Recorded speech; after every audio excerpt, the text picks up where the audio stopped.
Yemen ने अब ऐलान कर दिया है जंग में कूदने का। उससे पहले भी जंग में कूदा हुआ है यमन, और इस वक्त वो सीधे अमेरिका और इजराइल के शिप पर युद्धपोत और हमला कर रहा है। यमन के अधिकारी और सेनापति के द्वारा ये ऐलान किया गया है कि यमन अभी तक सिर्फ इजराइल के जहाजों को, जो समुद्री जहाज है, उसको यमन निशाना बनाता था, लेकिन अब यमन ने एक खतरनाक और सटीक मांग रखी है।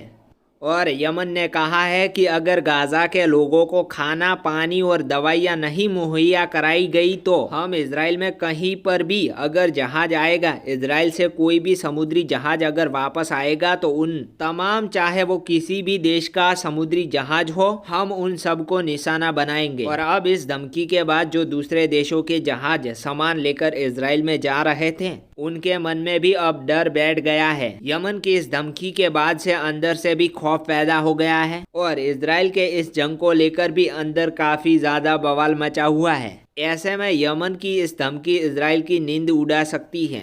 यमन इससे पहले भी इजराइल पर खतरनाक तरीके से हमला कर रहा था। दूसरी तरफ अब नेतन्याहू ने भी ये कह दिया है कि अगर बाइडन ने यमन के खिलाफ एक्शन नहीं लिया तो हम एक्शन लेंगे। अमेरिका ने एक हफ्ते पहले इजराइल से कहा था कि यमन के खिलाफ कोई भी कार्रवाई मत करना, और नेतन्याहू ने भी बाइडन को धमकी देकर छोड़ दिया है, अगर आपने उनके खिलाफ एक्शन नहीं लिया तो हम एक्शन लेंगे। और इससे अब ये साबित हो जाता है कि बाइडन एक बड़ा खेल खेल रहे हैं। अमेरिका अभी अरब देशों से मीटिंग कर रहा है, लगातार उनसे बात कर रहा है, और अमेरिका इस वक्त अरब देशों को यमन के खिलाफ एक करने में जुटा है। फिलिस्तीन के राष्ट्रपति यूएन में अमेरिका का विरोध कर रहे हैं।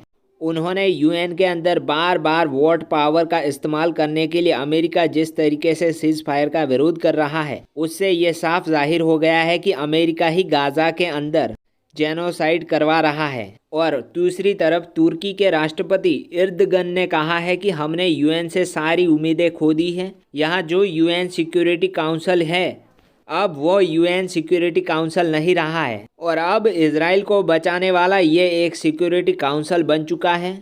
इजराइल को बचाने वाला एक संगठन हो चुका है।